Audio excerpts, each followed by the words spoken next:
2, 1. All right, and welcome to this week's episode of Play by Play. This is episode number 173. I am your host, Andy Horton, alongside my co-host, Jared Bergstrom. Well, Jared, we got to talk about the Super Bowl, how that went down. We both picked the Seahawks, and well, that pick was certainly right. We'll talk about how how we got to the 29-13. We'll talk some about the Reds, the World Baseball Classic, and then we'll get to some NBA and some college basketball, and then next week. We also might do a mock draft or something like that. Just kind of start getting into NFL draft season. And then next week it's gonna be draft season. We'll be talking about baseball and stuff, and it's gonna be all basketball for the most part. So yeah. A lot to get into. I guess we're gonna start with the big game. Yeah. Like you said, we both picked the Seahawks to win, and our scores weren't very off by much. I think I said 30-17, and you were right around the same thing.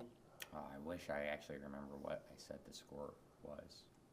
It was definitely not 29-13. No. But, yeah, I think it was somewhere around like the 31-14, 31-17, something like that. So are we going to start and talk about the Seahawks offense or the New England offense?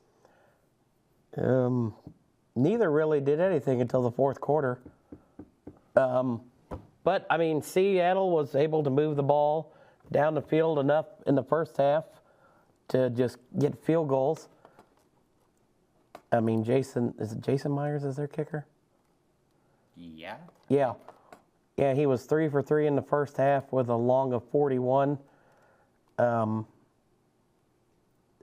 Seattle's defense, like we talked about last week, was just they were going to be able to contain Drake May and the running game and all that, and his inability to scramble, which is what he did in the playoffs to get to this point. I mean, they controlled him. He only had 37 rushing yards. So, I mean, there's a combination of Seattle's offense was just good enough to get field goals in the first half, and their defense was able to pitch a shutout till the fourth quarter. Yeah, and I tell you what, it was a large part had to do with the fact that the Seattle defense was able to get pressure a lot of times with just 4 guys. Drake May broke Joe Burrow's record for most sacks in a postseason. I think he ended up with 21 at the end of the postseason. Burrow had 19 the year that we went to the Super Bowl. And I'll tell you what, a lot of people are big, it's Will Campbell, right? 21, yeah. Yeah, a lot of people are big Will Campbell guys, and I am too. But he was the best tackle in a bad tackle class, and it kind of showed that, like, he's a good player, but he was completely outmatched in the Super Bowl. Gave up, I think it was 14 pressures. Ouch. Yeah. A lot of people think that he's going to end up being moved inside. They came out and they said that he's staying at tackle, at least for now. So I still wouldn't be shocked if they ended up moving him. I think he's a really good player, but that was a rough night. And it came from, all over the place. It wasn't just one defender.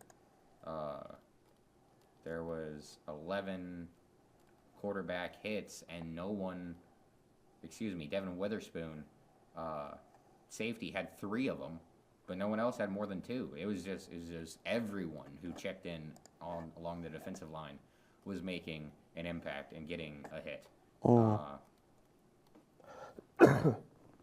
I'm a little sad because my man DeMarcus Lawrence was not able to record a sack. That would have been great for him to get a Super Bowl ring and a sack, but hey, that's another Boise State Bronco. There's 2 more of them got titles this time around. George Halani coming out of the backfield, being Kenneth Walker's backup the second half of the year after Zach Charbonnet goes down, and they didn't really hardly even use him in this game. They didn't need to. Kenneth Walker was too good. 27 rushes for 135 yards, smack dab right there on 5 yards per carry. He just was getting anything he wanted. from the very jump.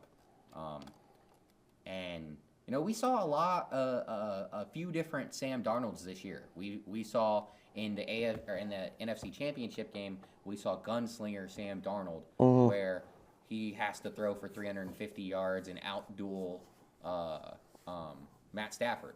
And in this one is a completely different Sam Darnold. He missed a handful of passes. He wasn't great because he missed a handful of passes that would have made his numbers look way better and also would have made the scoreboard look way different. The one in the Just throw one touchdown to JSN, and I would have been happy. Was it the one? Was it in the first quarter where he had JSN wide open? Yeah, and it would have been like an 85-yard touchdown. But it was a ad-libbed play.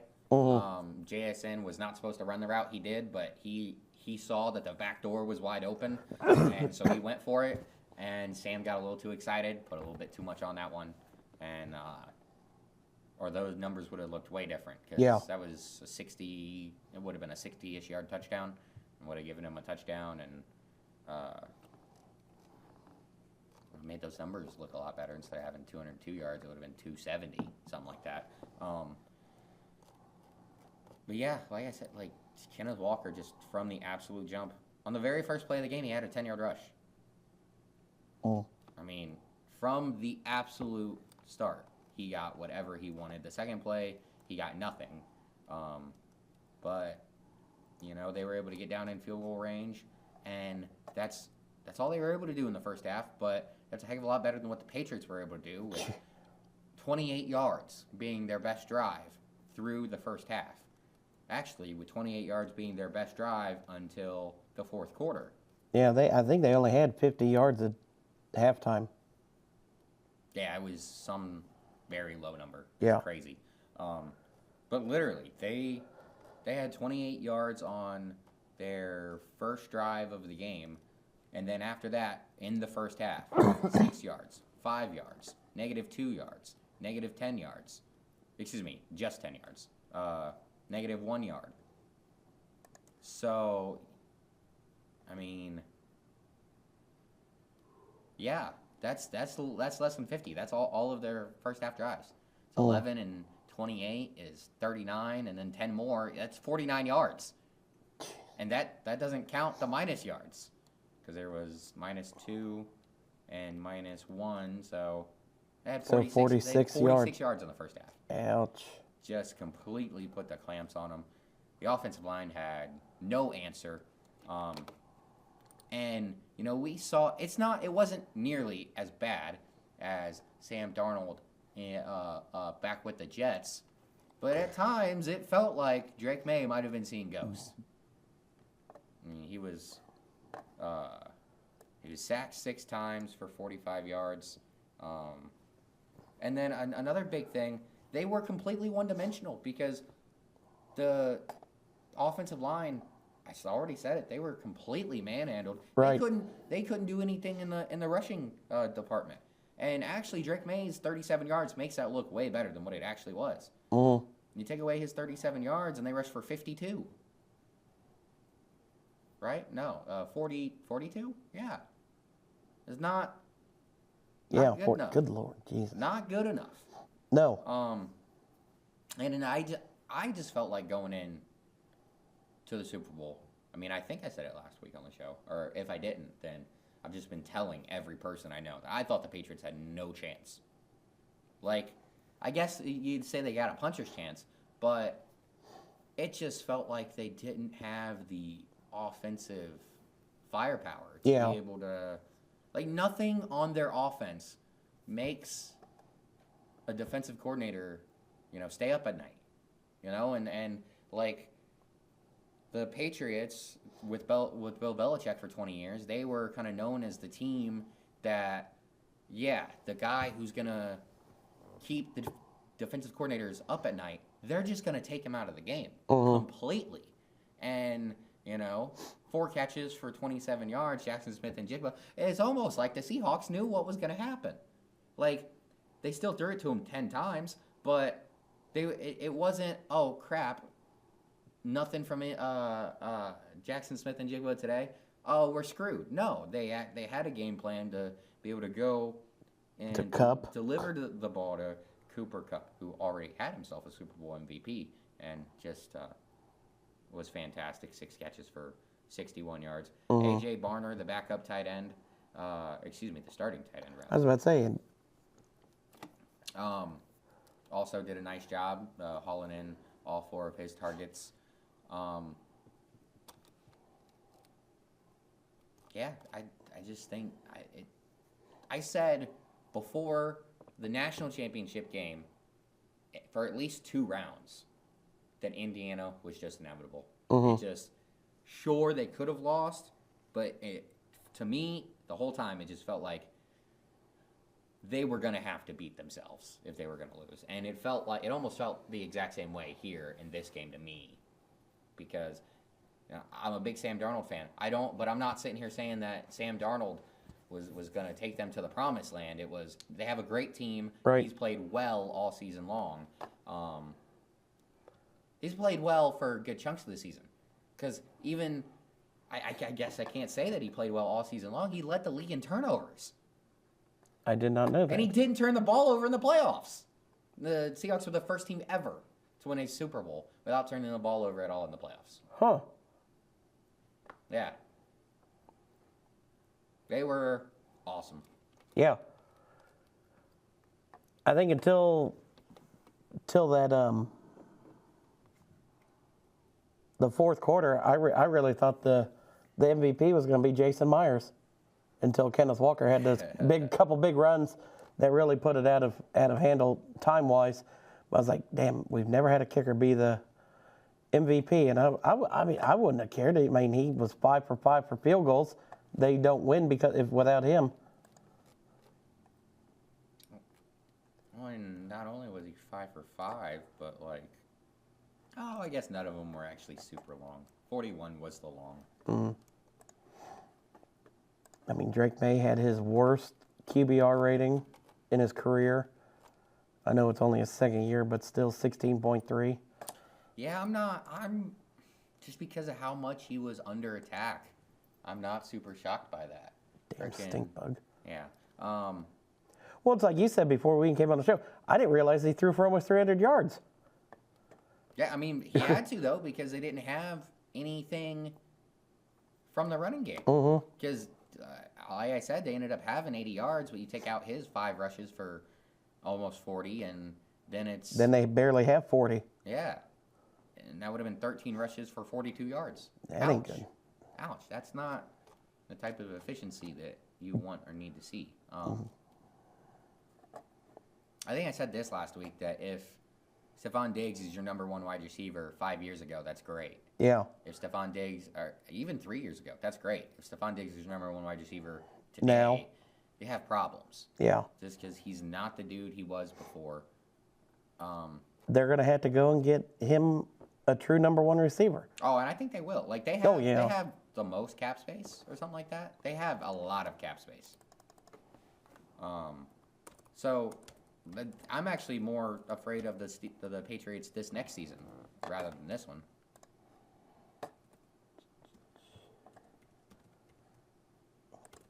Am I saying that I think that they're going to get back to the Super Bowl next year? No, I don't think that. But they should have a chance to make a huge leap. Over the cap says the Patriots have $42 million in cap space. So that's actually not nearly as much as what I thought. Tennessee has $104 million. Good God. They are going to be able, depending on what Robert Saleh does, they can make a big move in free agency when that comes up. They're going to have to make a lot of moves. Yeah. I love the fact that the Raiders, though, have $91 million. Go and get some offensive lines to protect Mendoza and give Genty a chance. I think they're going to go and get offensive line. They're going to find a wide receiver or two. Who's the worst? Oh, shit. Kansas City. If this is right, it says that they're negative 57.9. I'm saying negative 54, but yeah. And their effective cap space is negative 62. Okay, mine says negative 60, so Yeah, Yeah, they have a lot of questions that they gotta get answered here this off season. Mm-hmm.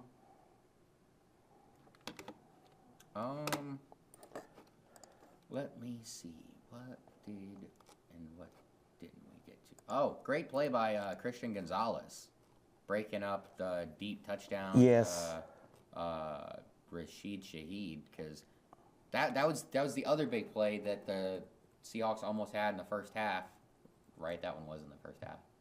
Yes, I think it was right I was before the playing half. football, or I was playing basketball most of the game actually. Oh. So, yeah, huge shout out to him for making the great play, because that was another.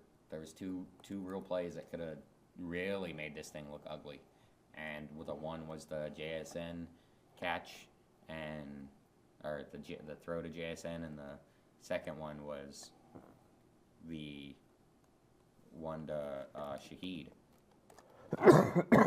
Excuse me.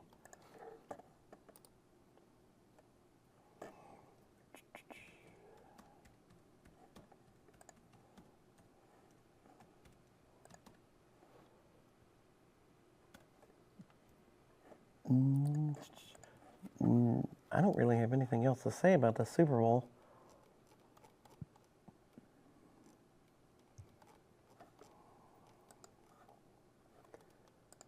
See, next year I'll be back in SoFi.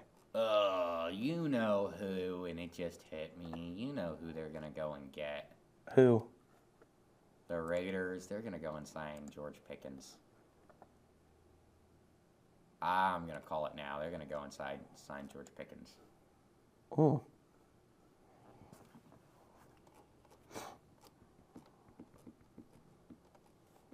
I'm pretty sure he's the best available wide receiver. Yeah, I mean, shoot. Fox Sports has him as the best overall free agent. Dang. Yeah, so how about that? They go and they get him, and then they go and sign Tyler Linderbaum from the Ravens at center. And what does that do to that offense? You get him a real number one. Well, and then why wouldn't they also go and try to sign Alec Pierce? Then you got a good number one, a Slot. legit number two. Mm-hmm. Deep threat with Pierce, too. I mean, see, I am a big Kubiak fan. It's Clint, right? Yes. Okay, I didn't want to mix up him and his dad. But I'm a big Clint Kubiak fan. I think he could turn that team around, like, pretty quick. Now, maybe I'm just drinking the Kool-Aid, but I love... And, the fact that I'm a Darnold guy, maybe that kind of... I'm like, well, he fixed Darnold. Maybe he can fix the Raiders. But I'm a big... Well, I mean, Darnold won 14 games last year with Minnesota, too. Yeah, no, I'm not... Wait, he wasn't there last year, was he? Who? No. Kubiak. He's been with... Okay. Yeah. Okay.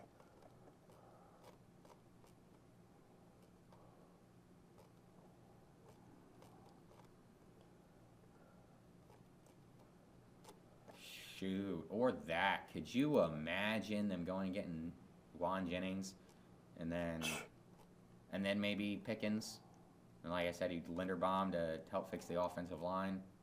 That could help turn that team around big time. But also, I think if the Raiders are smart, they re-sign Geno Smith. I want to make sure that line has gotten significantly better before I put Mendoza back there. Oh. I love Mendoza, but he's not a big dude.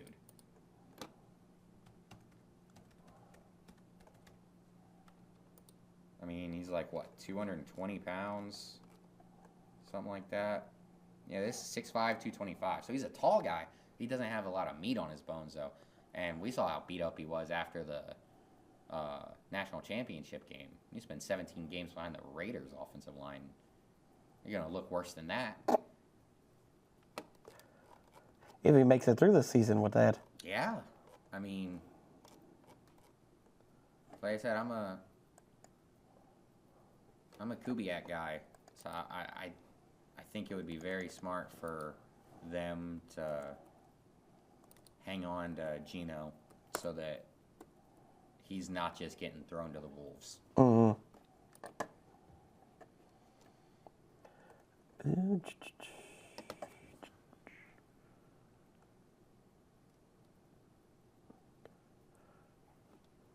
Well, let me try and find a mock draft and look at that.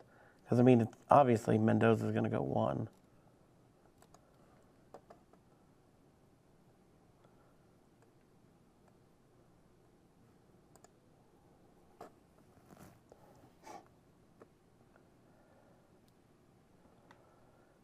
Ooh, let's see. This is by, who is this by? Field Yates. He's reliable. He has the Jets taking Arvell Reese at 2 out of Ohio State. Francis Malagoa, offensive tackle from Miami to the Cardinals. Titans picking David Bailey, edge out of Texas Tech. Giants taking Caleb Downs at 5 out of Ohio State. Do you think that Arizona is going to stick with Kyler, or are they moving on from him? I think they're moving on. I haven't heard anything. What? I think most people think he's good, but they don't know how committed he is. Mm-hmm. And I mean, he's also so small. Like, it's so hard to keep him healthy. So yeah, I think that they're gonna end up moving on. Probably not this year though, because there's not a lot of quarterbacks in this draft. I mean, it's Mendoza and Ty Simpson's coming out, right? I didn't really. Yeah, he signed a $230.5 million contract. What, 2 years ago? Was it that short? Yeah, it was for 5 years. 2 years ago.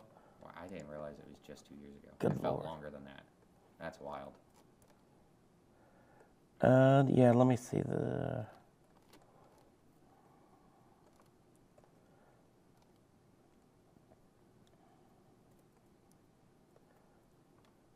I mean, I'm to pick 20. Oh, there he is. Ty Simpson, 21 to the Steelers. But I think those are the only 2 projected quarterbacks in the first round. I don't hate that. I think that could be really good for the Steelers because they drafted Will Howard last year, and I don't think he has any. I don't think he has 1 ounce of NFL in him. I don't mean that as a bad thing. I was a Will Howard fan in college, but he's just kind of like Alex Smith, but more of a college level Alex Smith, in my opinion. And you know, I was doing some Ty Simpson's research last night, and it was kind of inadvertent that I was doing Ty Simpson research because I was listening to a podcast, and they brought up Ryan Williams, and I was like, oh, hey, let me go and look at his numbers. You remember his big game against Georgia last year, the year before? Yeah. He's done nothing since then. Where's he even at? Ryan Williams? Yeah. He was the other wide receiver that they were talking about with Oh. Jeremiah Smith. That's right. Yeah, the Alabama guy. Yeah. He hasn't done anything. He hasn't done anything, dude. He has 3 100-yard games in 2 seasons. If you take out those 3 100-yard games, he has barely over 1,100 yards. No, he has less than 1,100 yards in 24 games. Damn. It's crazy because I was just. And he still has 1 more year, right? At least I think. Yeah, because him and he's gonna Jeremiah. go. I mean, he'll have to have a ridiculously good year in order for him to get drafted this year. Because his stock is not good. I was kind of like, when someone brought him up on the podcast, I was like, oh yeah, let me go and look at his numbers because I didn't really hear stuff about him quite like we did the year before. Mm-hmm. Well, there's a reason. Because he played, I think, in almost all their games. He might have missed 1. But he played But he had 49 catches for less than 700 yards and 4 touchdowns this year. He had 13 drops this season. He has 17 career drops. Damn. And he doesn't have a season with over 900 receiving yards. When I looked at that, I was so shocked. It felt like he was kind of there neck and neck for a year with Jeremiah Smith, but he did, like I said, he had a terrible season. Did nothing this year.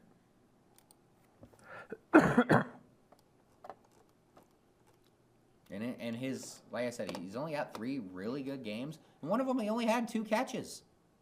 It was 2 catches for 139 yards and 2 touchdowns. Yeah. Who the hell was that against? Western Kentucky. Oh, Jesus. Yeah. And then the next great game, 6 catches against Georgia for 177 yards and a touchdown. And then he had 1 good game this year against Wisconsin, 5 catches for $165 and 2 touchdowns. Then he was good against Vanderbilt, and I'd say against Tennessee, but just not like world beater, crazy game breaking numbers. 6 for 98 against Vanderbilt, and then 5 for 70 or 5 for 87, and a touchdown. Or no touchdown against Tennessee. It was weird how it seemed like he was going to have such a great career, and then hasn't done anything. Yeah, really kind of fallen off a little bit. There, I finally found what I was looking for, the rankings by position. So you got Mendoza's the number 1 overall quarterback. Then you got Ty Simpson. Then Trinidad Chambliss, Garrett Nussmeier, Carson Beck are your top 5. Then you got Cade Klubnik, Drew Aller, Jalen Daniels, and Luke Altmaier are your top 10. And Luke Altmaier is projected 227th pick. So, yeah.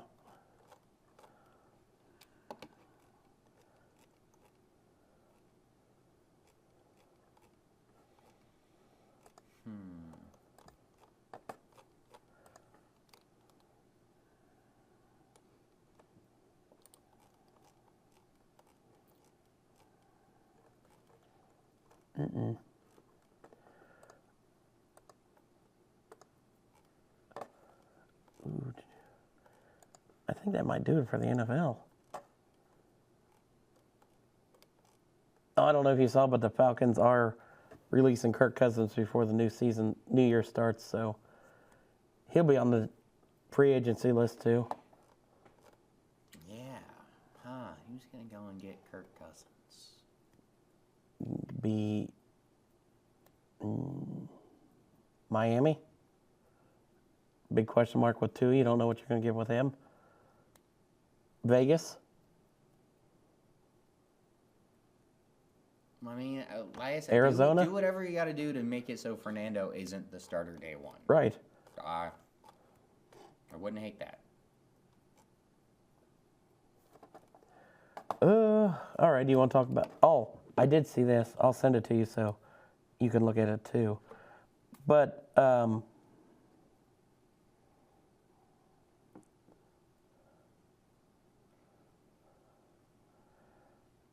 Sam Darnold received a $178,000 bonus for winning the Super Bowl.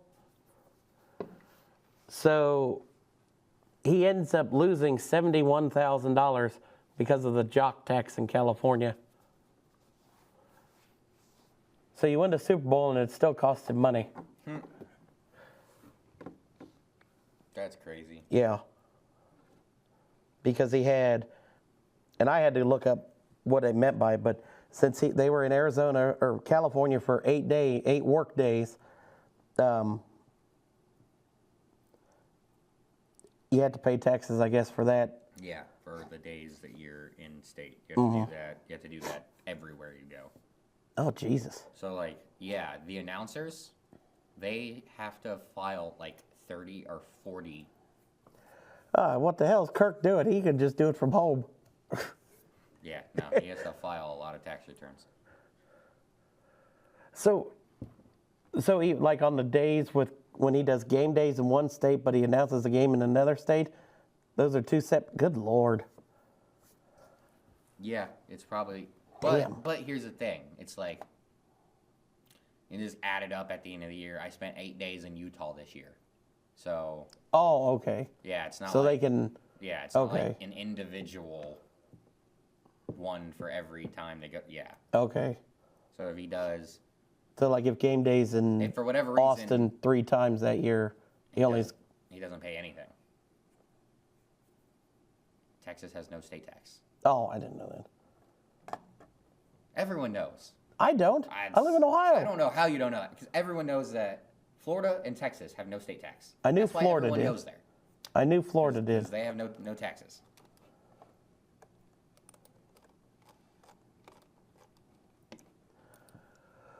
Ooh. Well, you want to move on to the Reds then? Yeah, sure. All right. So we didn't really get to really talk about it a lot last week. We mentioned it, but Reds bringing back one of my favorite players when he played for us, with Gino Suarez. Signed him to was it 1 year with an option for the second? Mm-hmm. For $15 million. And Which I hate to say this, but if you want Gino to stay, you have to hope he has a terrible year. That's the only way he picks up the option, is if he has a bad season. But also, if he has a bad season, there's no reason why the Reds would pick up the option. So, it's a weird one.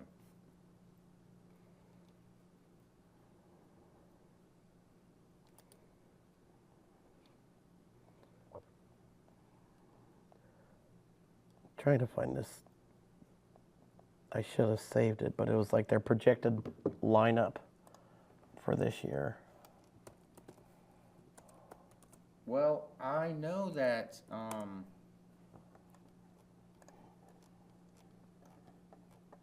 the projected starting 5 from Mark Shelton for the pitchers is Green, Abbott, Lodolo, Singer, and Louder. I don't know if that means that he Not thinks Burns? that Burns is going to be Bullpen? in the minors or in Oh. the pen. I don't know. I wouldn't. That's what Mark Sheldon said. I wouldn't mind Burns going to the bullpen because you can get 2 really strong outings with him. We saw that a couple times last year. Maybe he can kind of replace Martinez in that bridge gap. Yeah, see, I don't know how much I want to play with stuff like that. I mean, I don't know. The Brewers do it all the time, and it always works out for them. But I just don't know if that's... All right, so here I found it. So their projected starting lineup is Friedel leading off. They got Marte going second, De La Cruz third, Suarez batting cleanup, Stewart, Stevenson, J.J. Bleday. I had to zoom in as a blue. He's been on the roster for 2 months, and you still don't know how to say his name. Matt McClain, because it's not baseball season. And I Key don't Brian matter. Hayes. He didn't have to be on the Reds for me to know how to say J.J. Bleday. And I'm illiterate.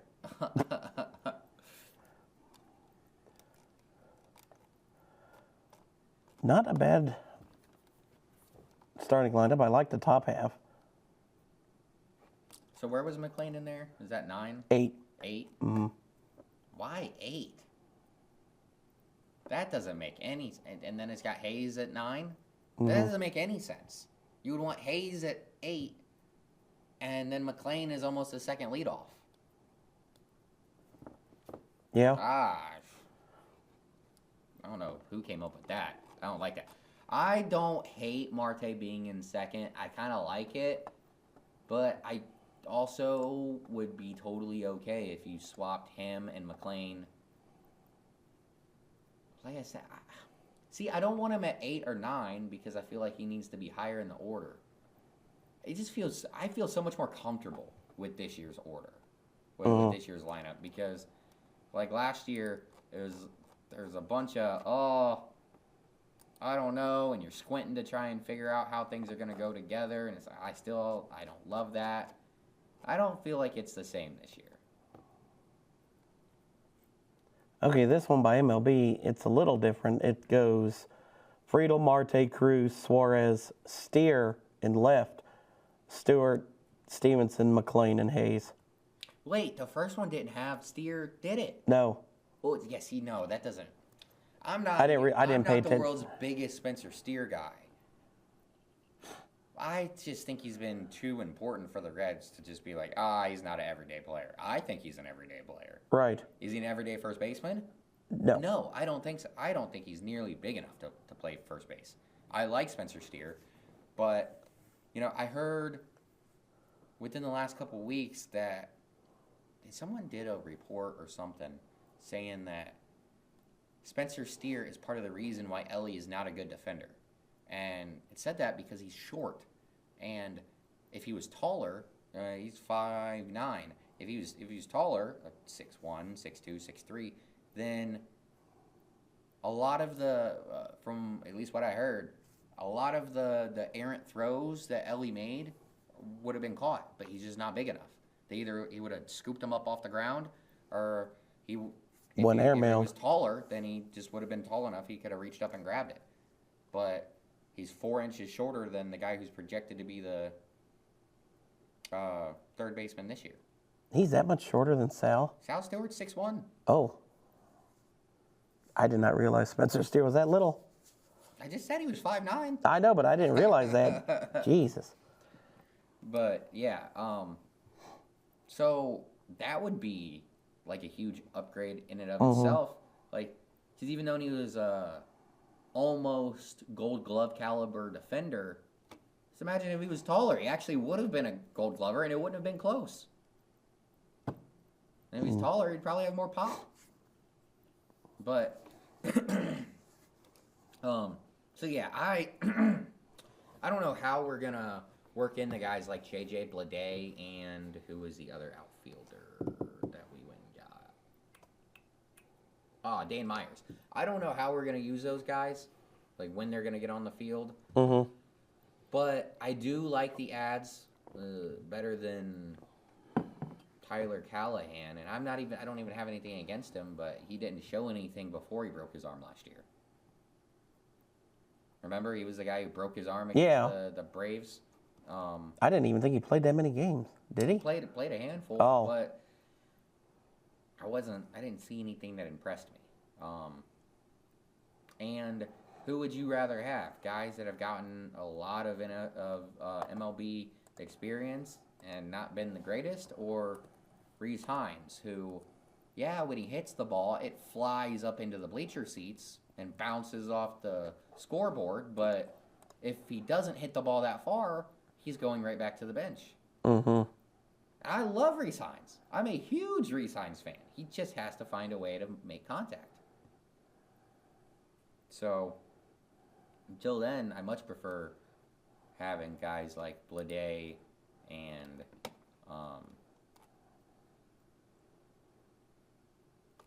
Myers. Dan Myers. Yeah, because you just look at their careers. And then you're still going to have Will Benson on the bench.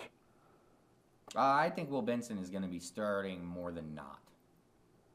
Like, because the whole reason why we went and we got those two guys were to platoon them with Benson and or Marte or Steer, because Steer's going to be in the outfield. It's the only thing that makes sense.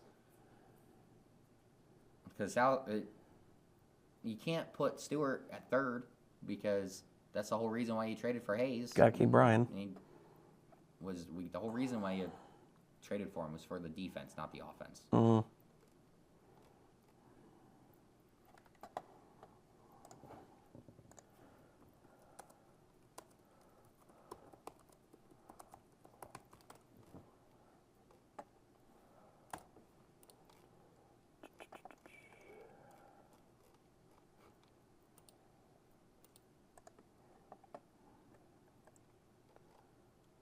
Oh, well, that's not what I wanted.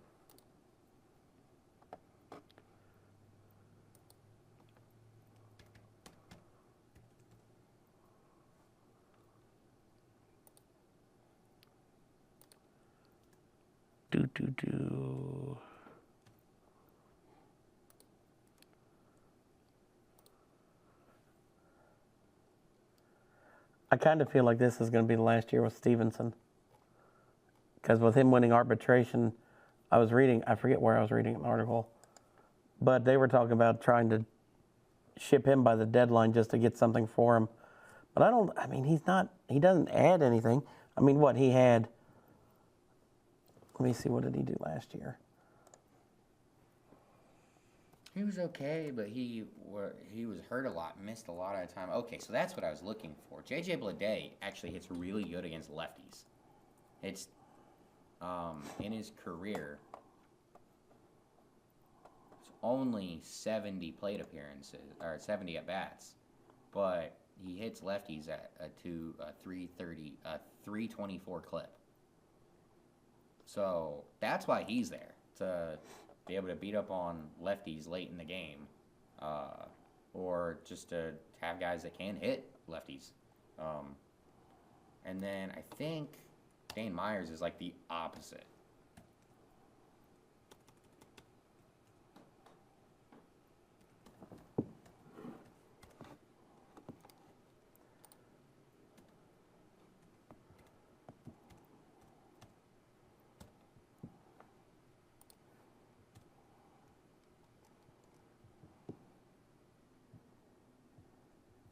Oh, Dane Myers also is really good against lefties.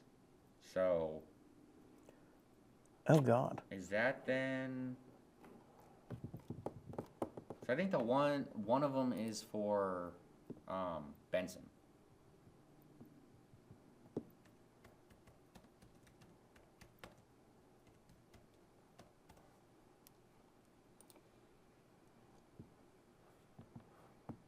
Yeah, Will Benson can't hit lefties for nothing. Got an idea? 115. That's actually very good. Like a very close guess. He was 118 versus Damn. lefties. Yeah. Now, he has 2 hits versus lefties, and both of them are home runs. Oh, last year? Yeah. Dang.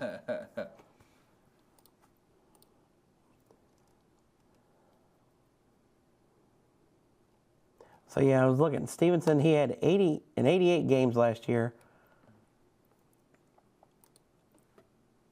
299 at bats.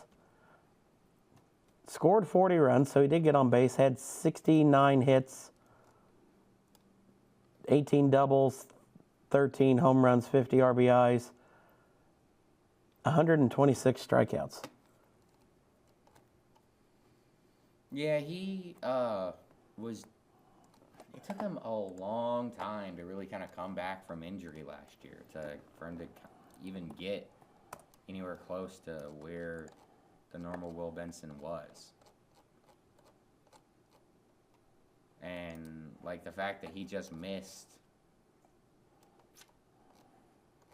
the first 50 games really didn't help.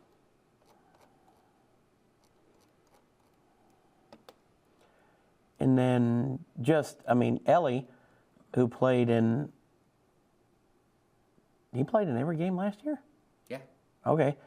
He had 629 at bats, so 380 more at bats, but only struck out 70 more times than Stevenson. Yeah, like I said, it took him so long to actually come back and get going. I think he'll be a lot better this year. There's no way Tyler Stevenson's hitting a 230 this season again. But let me see.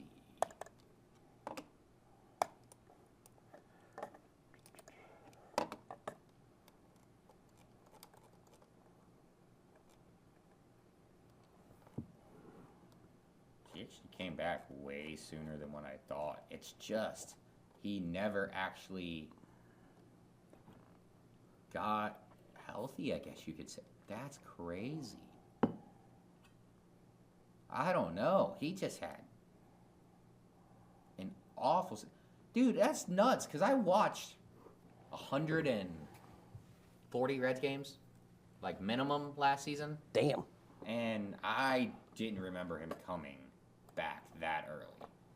But maybe he just played that bad for that long. That was just like, I just didn't see him. My brain just tried to say that he didn't exist. Well, how many games did Trevino play? Because he came back like the 2nd of May.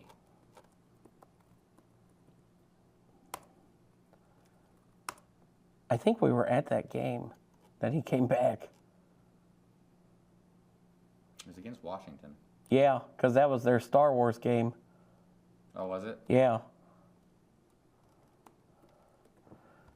So, I mean, last year Trevino played in...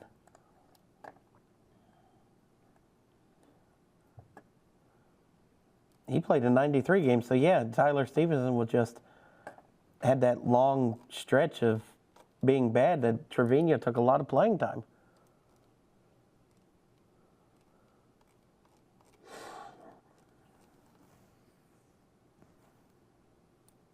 Still crazy that Tyler ended up playing in that many games because I didn't think he did.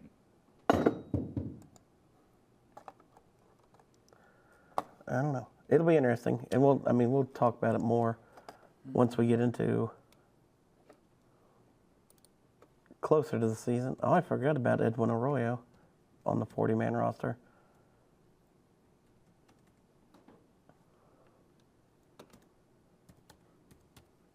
So, no, I didn't. Don't you love it when you hit one thing and then Google just changes it? Oh, I hate that. Kind of like spell autocorrect on your phone. In my lifetime, I will never text anybody about a duck. So quit replacing it. Freaking. I tried to type in Reds wins over under and it changed it to Pirates. I will take the under on the Pirates. Like, why? That doesn't make any sense. So, I guess depending on where you look, it's somewhere between 81.5 and 83.5 games. Are you taking the over or the under? Let me look at the beginning part of our schedule, because that always determines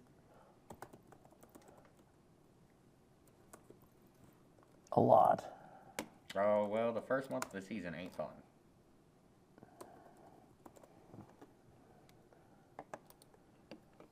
Let me click. I know we start with Boston. Why does it put me in February? I don't care about that. So Boston, Pittsburgh,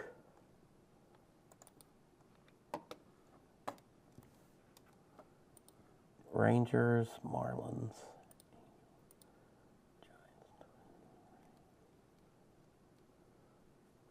Fuck, we play the Tigers early.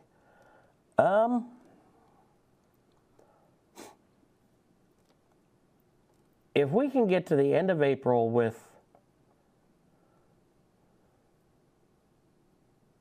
20 wins, I'll take the over. That's asking a lot. That's like, well, if Joe Burrow throws for 6,000 yards, the Bengals will make the playoffs. That's almost like saying that. That's saying that you're 7 or 8 games over 500 already. So let's see, there's 1, 2, 3, 4 off days, so that's 26.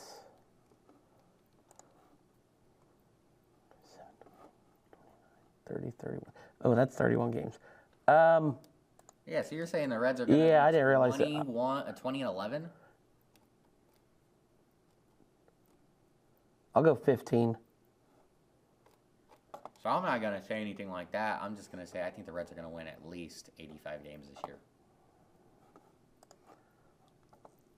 Where does that put us with the rest of the ARC division? Brewers are probably... I mean, compared to last year, Brewers that still doesn't are... get us the division. That doesn't even get us close because they won almost 100 games. Yeah, the Brewers are projected 84 to 87. Cubs That would are... still put us third in the division. Oh, really? By if we're just using last year's records, it'd put us third in the division by a wide margin. because the Cubs had 92 wins.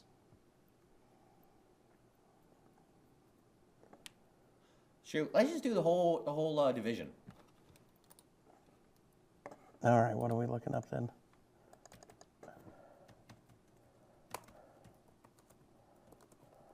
You said the Brewers were what? 84 to 87. Oh, good Lord, not 2,226. I'll be dead.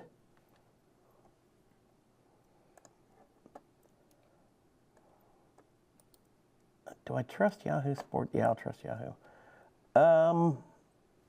So this one has the Cubs winning the division with 88 wins. Oh, here you go. I was able to get to FanDuel and pull it up on them. So you just said the Cubs?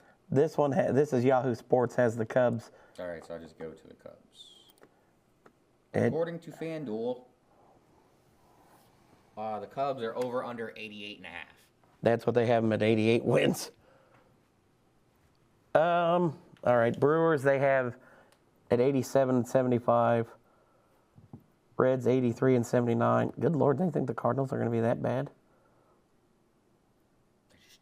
They got rid of all of their good players.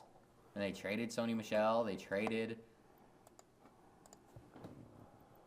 the third baseman. What was his name? Nolan Arenado. Mm-hmm. They just traded. This was the craziest thing to me. They just traded what's his name to the Mariners. Landon Donovan. Yeah. That blew my mind. He's so good. When I saw that, I was like, oh, they're really tearing it down. So Cubs, over under 88.5. I'm going over. Yeah.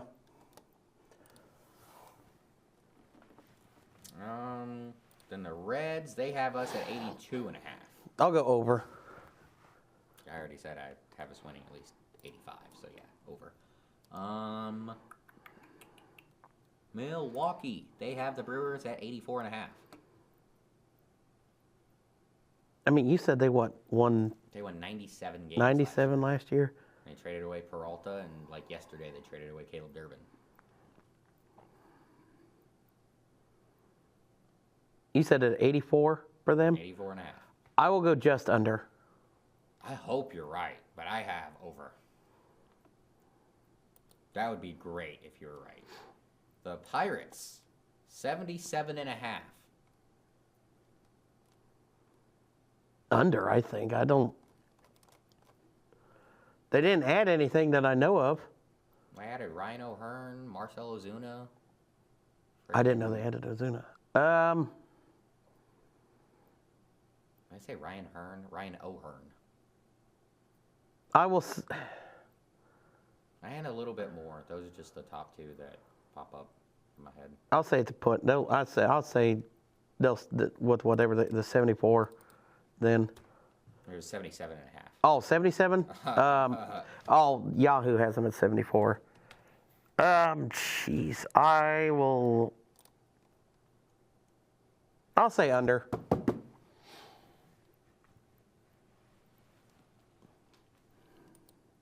Okay, and then I will.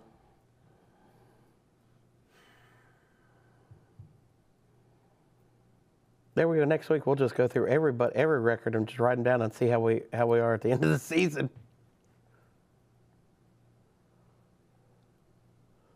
I'll go under, but I don't feel good about that at all.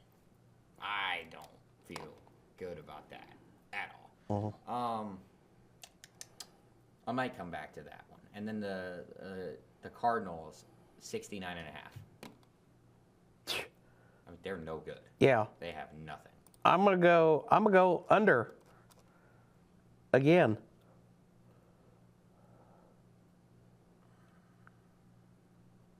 They got rid of everybody. They don't. Yeah, I'll go under.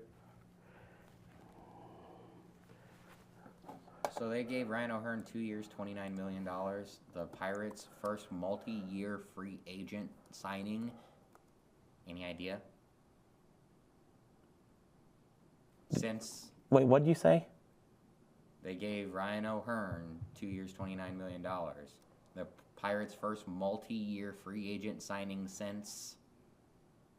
Oh, God.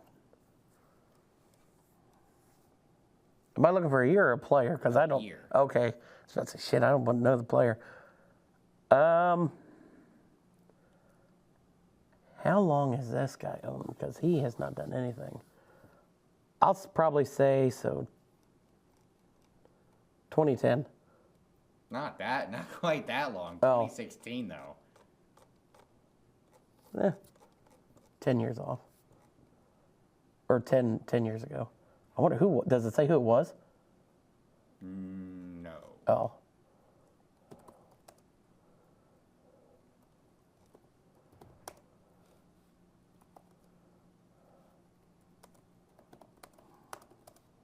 I can look it up though. That's the thing. Like, they're not gonna. I don't think they're gonna be like good. It was Ivan Nova it was a pitcher. Okay.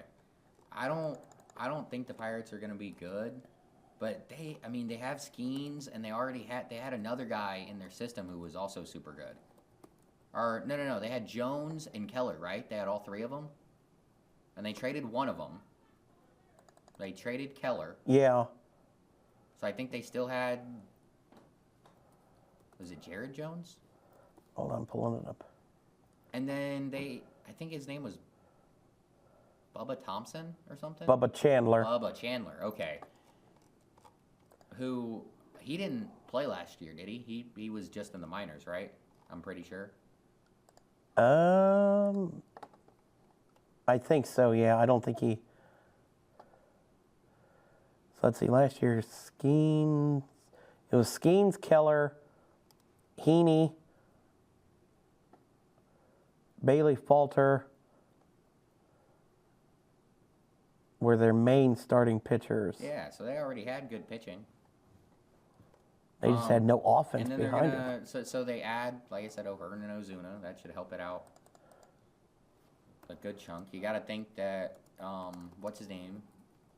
O'Neal Cruz is going to be a little better in his second year out in the outfield. And then they're going to have Connor Griffin, the top prospect in baseball, be making his debut from the mound as well. And become part of the starting rotation. So it's like, they can pitch. Are they going to have enough offense? That's still a big question. But definitely, like I said, they got some dudes that can sling the ball. And so, like, they're not going to lose games. Like, they're not going to have teams scoring 10 runs against them. You know? So they can win some low-scoring ones. How good are they going to be? That's why I'm like, I kind of want to give them more than 77 wins. Like, the losses in the division have to come from somewhere, and I don't think it's going to be all St. Louis. I think St. Louis is going to lose a ton of games. All right, so I'm going to go out on a limb and say St. Louis is going to have their worst record in franchise history. I wouldn't be shocked. Worst record in a 162-game season is 78-84 in 2007. I'm going to take the under on that considerably. It could be way worse than that, yeah.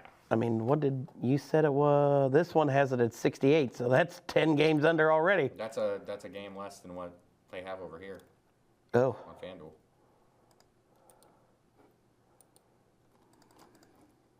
Let's see, how do they think the Rockies are going to do this year? Oh, 57 and 105.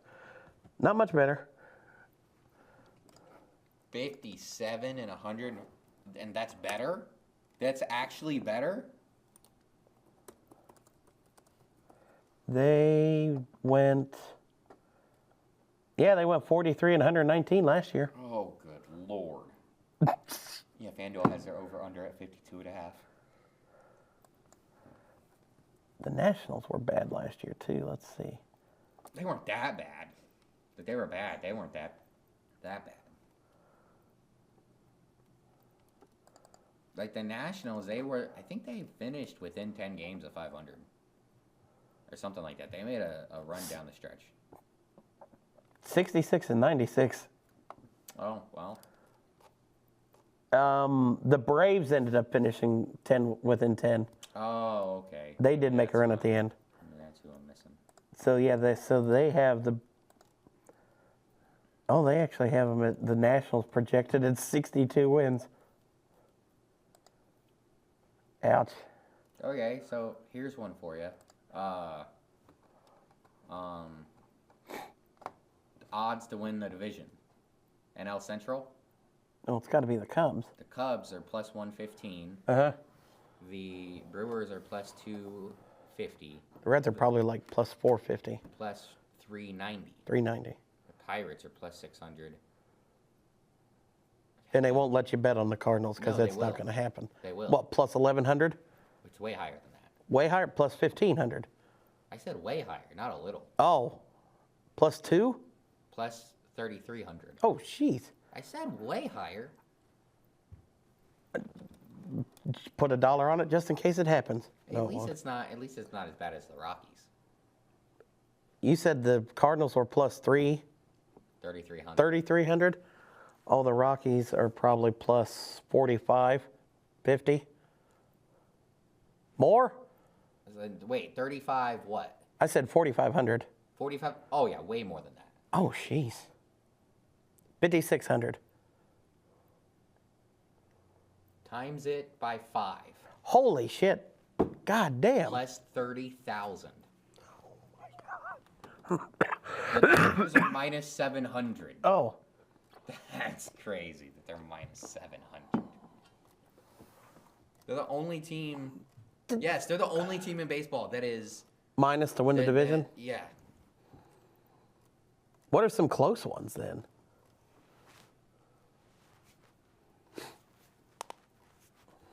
What is it?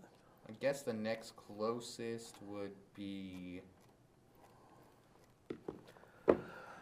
I would say probably the American League East. Might be a tight race. The next closest is the NL East. The Mets and the Phillies.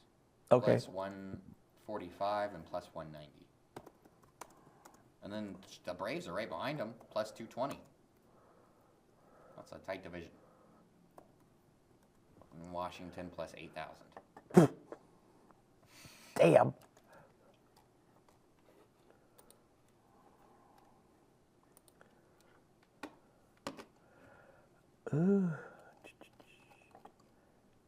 By the way, it was the Marlins that I was thinking of, who finished way better than they were supposed to.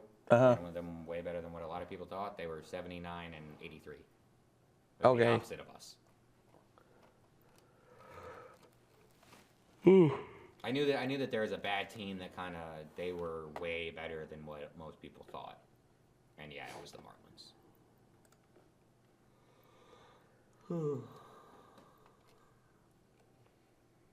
Anything else in the baseball world?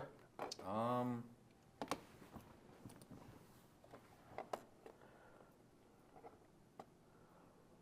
don't know. That might be it. We haven't actually talked about the World Baseball Classic. All right, we can talk about that. Is there anything in the NBA you wanted to highlight or anything? No, we can push it till Jason next Tatum's time. getting closer to coming back from injury. Earlier this week he went to the Maine Celtics. I hate the fact that they changed the name. The Maine Red Claws was a great name, and they changed it to the Maine Celtics. Oh. I much preferred the Maine Red Claws, but yeah, he's been sent up to Maine a couple times here in the last week or whatever, so he gets more practice time. Why the hell would you have a G League team in Maine? There ain't nothing in Maine. There's a lot more people in Maine than what you think. Maine is a beautiful place too. Yes, but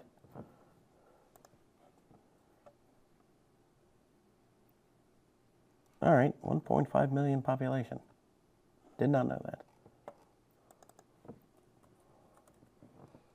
But you just look at the U.S. roster, and you got, this. Oh, we're jumping. This is just stupid. You got Tarek Skubal, Paul Skeens, I forget. Did he win the Cy Young? Skeens, like they didn't let him win it, did they? No, or no. I keep forgetting. He's so good, it doesn't, like my brain forgets how old he is. And this actually will be his 3rd year in the league. So I'm sure he won it last year, right? Yes, him and Scooball both won the Cy Youngs last year. So I knew that Scooball won back-to-back. Speaking, actually, real quick before we go to that, he just won the biggest arbitration case ever. Oh, I didn't see the result yet, but okay, good. I think they wanted to pay him like $18 million, and he was like, I won back-to-back Cy Youngs. Give me 32. And his agent actually told him, hey, take your Cy Youngs to the arbitration hearing. I don't remember who did that, but there was another guy who took his Cy Youngs to his arbitration hearing, and from what I heard, the guy was kind of like losing the arbitration hearing, and then he put the awards on the table, and he was like, all right, fine, you win. And Scooball didn't even have to pull his awards out. But, yeah, it's like, I'm pretty sure I heard it was the biggest difference. Tim Lincecum was the other person. Yes, the big-time Timmy Jim. But, yeah, so Skeens and Scooball as your top 2 starters, and then Logan Webb, Joe Ryan, Brad Keller, Michael Waka. It's a bunch of dudes that can straight up throw it. Clayton Kershaw, I didn't talk about him because he's old, but he'll come out of the bullpen. I was gonna say I don't know how much he's gonna play. He might just be there just to be hanging out with the boys, but whatever. Griffin Jacks coming out of the pen. Mason Miller, Gabe Spires, Garrett Whitlock, and Nolan McLean. Just great pitching from top to bottom. Cal Raleigh and Will Smith. I don't think it's possible, if you go through the entire history of baseball, to find 2 better catchers to be on one team. I guess you can, but you're literally just pulling them right out of the Hall of Fame. That's where these guys are going to go. In the infield, they got Bregman, Ernie Clement, Paul Goldschmidt, and Bryce Harper at first base. And then you're so dang good that Gunnar Henderson isn't even allowed to play his spot in shortstop. He's going to be forced to play second base. Bryce Terang, and like I said, Gunnar's going to be playing second base because Bobby Witt is the best American alive, right? I mean, at least the best American playing.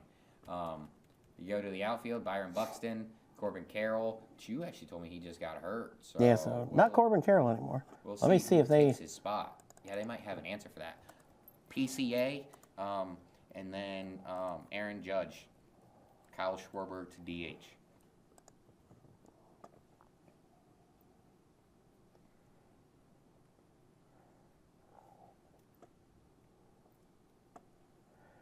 They are currently considering Riley Green or Stephen Kwan for his replacements. Or Tyler Soderstrom are the 3.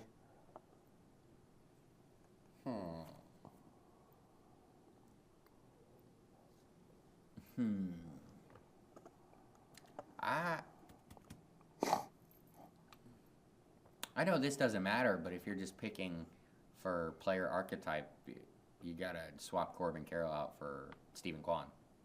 They're like the same size. Yeah. And they play very similarly. Except Carroll is he's a center fielder, right? And Kwan is a left fielder. But that doesn't matter because PC. Right fielder. Corbin Carroll is. Oh, is he? Yeah. Oh, I thought he played center. Because he's really fast. Never mind. Here's a fun one. Guess who Team USA's pitching coach is? Oh, I think I saw this earlier. He was a Yankee. Andy Pettit. Yep. That's cool. Yeah. Matt Holliday, one of the hitting coaches. Hey, he had a long career. Yeah, but he needs to be in Colorado with his kid, teaching him how to hit. True. They can save Colorado. I don't think they're saving Sean Colorado. Casey. The mayor. Hey.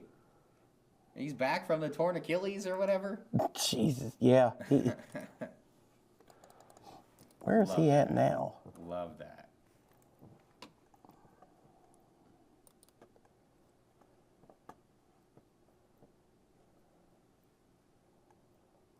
Trying to think what team is he with now? Oh, is he with a team? I thought he was. I didn't.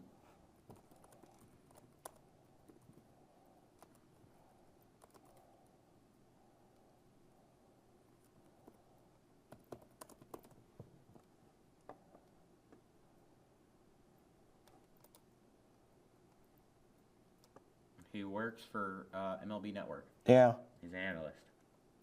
He was with the Yankees as their hitting coach in 2024, so he hasn't been anywhere. Huh. So I looked up who was is the Yankees hitting coach in late 2023. So in the United States pool, we are playing Mexico, Italy, Great Britain, and Brazil. I don't. So United States, Mexico. Let's Hey, you know who that means? U.S. gets to face off against? Who? Ian Jabot. What team's he on? Great Britain. I mean, at least I'm assuming he's British, so I'm assuming he's on the Great Britain team.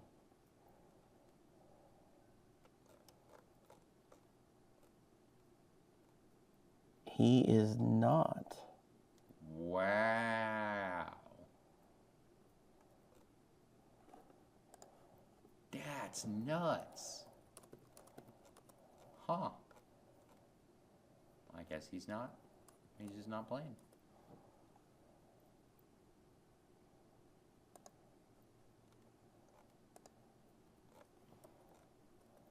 I don't think I know anyone on the European or on the.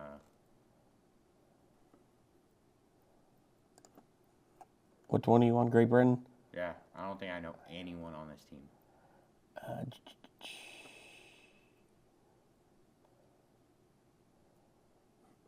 Although I will say, got to be one of the best sports names I've ever heard, Gary Gilhill. I just saw that. I was like, what the hell?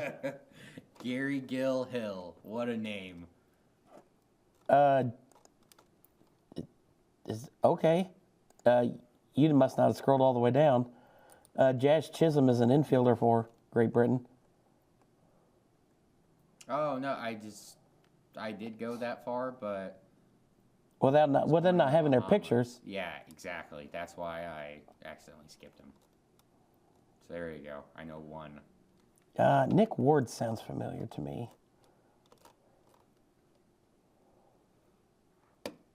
But yeah, that's it. Who else did I say we play? Mexico, Italy. Let's look at Italy's roster because I don't know that many Italian baseball players.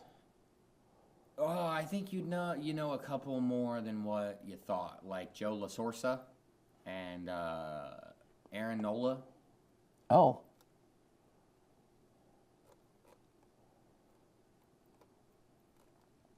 Because I heard someone mention them. Oh, Miles Masterboni.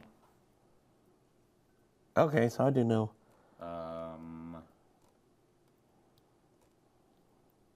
Jack Caglione.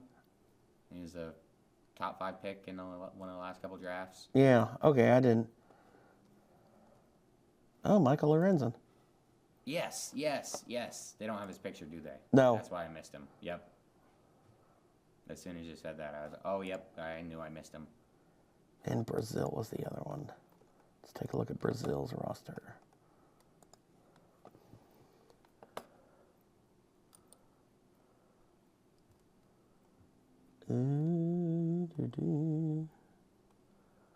Why the hell they got 4 catchers?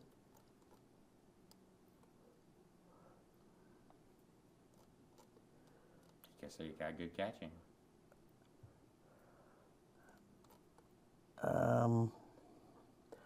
Not recognizing that many. I don't know if I know any of these guys. Vito Itor sounds familiar to me, but that's the only one. You know who does have a pretty good team is Venezuela. We don't play them, do we? Nope. Jose Alvarado, And I don't know if I know him from baseball or if I know him from the NBA. It's not the same guy. But there's a guy in the NBA named Jose Alvarado. I don't know if I'm remembering the right guy. Like if I know of the pitcher and the guard. I do know the pitcher. He was with Philadelphia, I think Philadelphia and Tampa. Okay. Yeah. But they have Ranger Suarez. There was like one other starter I thought that they had, and I was like, yeah. Rodriguez sounds familiar to me. Yeah, he's from the Diamondbacks. Eduardo Rodriguez. That's what I thought. And then the catcher spot, Ooh, pretty dang good. I would say, well, I haven't looked at everybody else, but that's probably second best to us. William Contreras and Salvador Perez. You look at the infield, Luis Ariz, the guy who just hits everything. Yeah. Wilson Contreras, William's brother. Gino, Gleyber Torres, Yep. Andres Jimenez. Which I don't remember where he's at. I feel like the Rockies is where Tovar Yes. plays. Okay, they drafted him like a year or so ago. Weiler Abreu from Boston. Ronald Acuna Jr. What? Jackson Churio. What? Like that's a loaded squad. Yeah. And then look at who the hitting coach is. Oh, let me scroll down. Where are we at? Oh God, Miguel Cabrera. Yep. Yeah, there we go. They got a pretty formidable squad over there. Let's see. So I think it's going to come down to, it might be a finals between us and the Dominican Republic. So let me look at who else is in the Dominican Republic's pool. You got Venezuela, Dominican Republic, Netherlands, Israel, and Nicaragua. Nicaragua's right there, so I'll just click on it. Nobody. A lot of pitching, but I can't say I recognize any of them.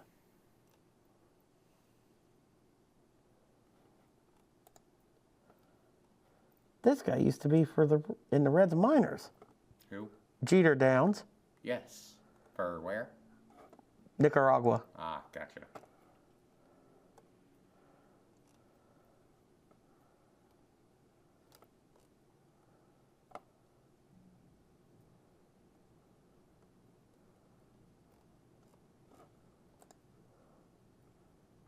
I don't know many of the guys on the Israeli team, but I know a few of them. Let me click over there. Tommy, I have no clue how you say his last name, but he's a relief pitcher.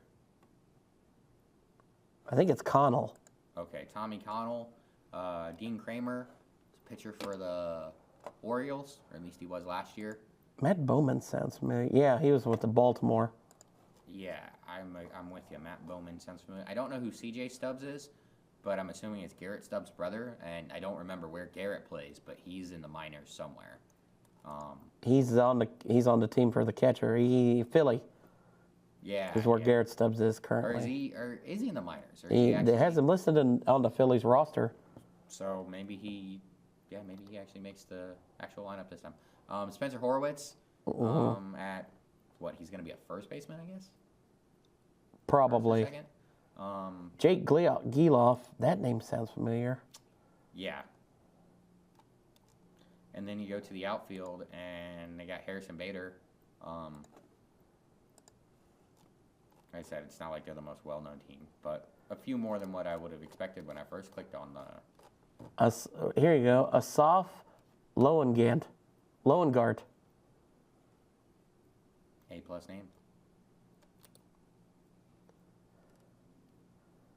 Kevin Youkilis is their bench coach. Hey, that's great. What was the other one in there? The Netherlands. Let's see. Take a look at the Netherlands. Oh, they got more than what you'd think. Who? The Netherlands. Oh, I just clicked on there. Come on, load. Their infield is pretty dang great. Oh, I was looking at pictures. Albies, Xander Bogaerts, Didi Gregorius. Oh no, that's not him. I thought it was Jurickson Profar. No, That's his brother. Oh, is it? Okay. Yeah. Oh, there you go. Jerkson's in the outfield. Mm. And then that Raffaello guy. Drew Jones isn't sounds he familiar. From the Red Sox? Yes, I thought so. Didi DeGro, is he still in the league? No, Okay. I'm like 99% sure.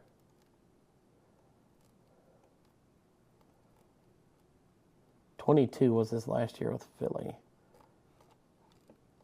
I forgot he played with the Reds in 2012. Yeah. Wasn't long. Mm-hmm.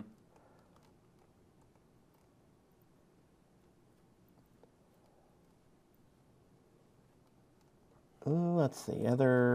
In Pool C, you have Japan, Australia, Korea. The hell is that? Czechia, and Chinese Taipei. Let's look at Czechia since they're right there. Nope. No pitchers are ringing a bell.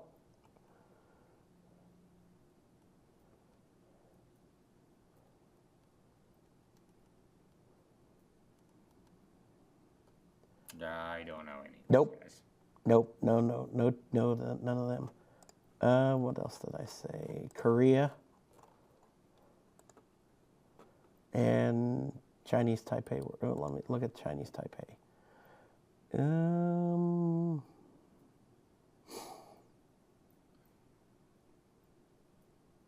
None of the pitchers look familiar or sound familiar. Holy shit. If you're on their team, look at their second catcher. Kung Kuan Gilagid. Oh, Jesus Christ. Gilajaw. I'm not even going to try. That's too many.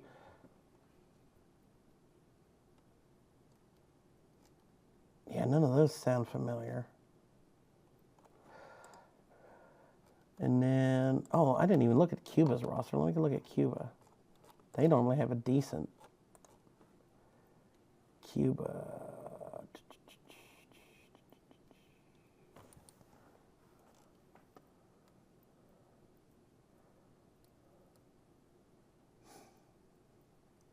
Luis Romero.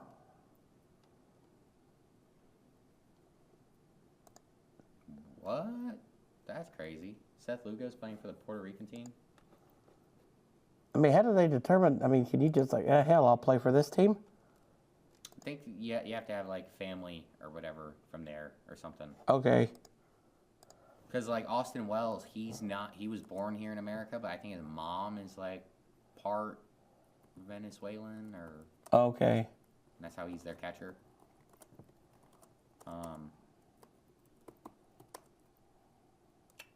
Yeah, the Puerto Rican team, Edwin Diaz, Jose Espada, Seth Lugo, Jorge Lopez.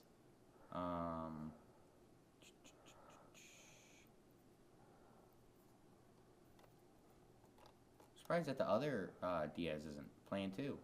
Our Diaz. The one who was the Reds Diaz. What's his name? Alexis. Yeah. Yeah. Malton Maldonado at catcher. Christian Velasquez. Nolan Arenado. Edwin Arroyo for the Reds. Hey, he's actually going to he's going to be the starting shortstop, it looks like. Emmanuel Rivera. Luis Vasquez.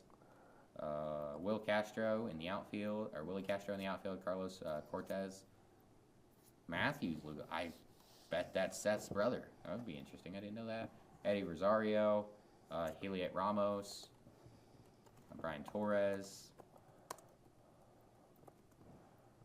I can't stand Heliot Ramos. He feels like he's a Reds killer every time.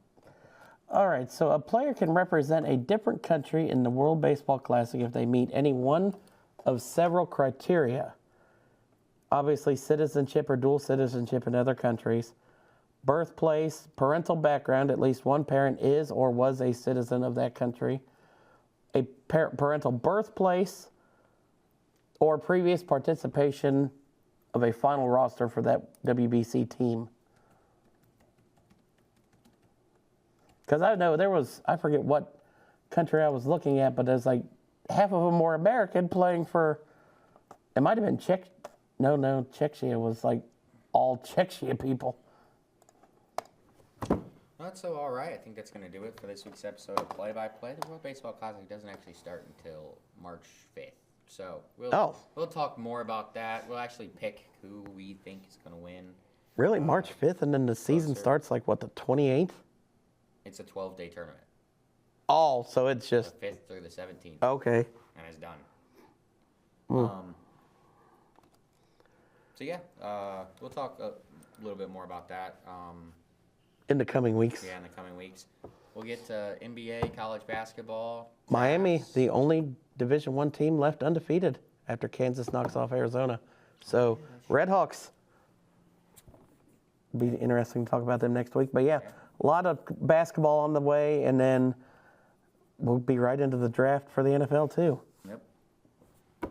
So, don't forget to like the show. We'll see you guys next week.